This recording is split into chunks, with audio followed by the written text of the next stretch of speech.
Дуслар, бүген мин сезгә иң борынгы музыка уен коралы булган таш сыбызгы алып киләсе иттем. Галимнәр сыбызгылар тарихын дистәләрчә мең елларга якын дип исәплиләр. Бу турыда төрле археологик катламнарда балчыктан исә таштан ясалган сыбызгыларның табылып торуы да сөйли. Халкыбыз сыбызгыларның таштан ясалганнарын да, балчыктан әвәләп яндырганнарын да таш сыбызгы дип атап йөртә. Минем кулдагы менә бу сыбызгыда көйләр дә чыгарып була. Ул балчыктан яндырылып ясалган куш ишле менә шушындый таш сыбызгы. Музыка өлкәсендә акарина исемле белән йөртелә. Аның тавышы бик үзенчәлекле, куе.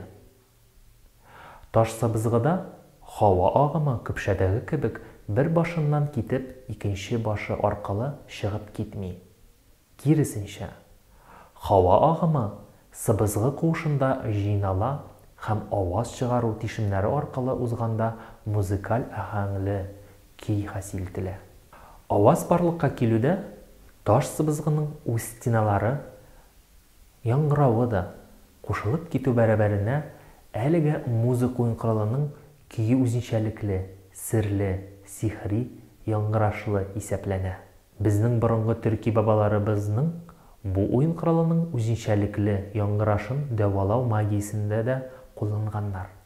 Көйләрне җитез һәм аһәңле уйнау таш сыбызгының тишекләре санына бәйле. Тыңлап карыйбызмы?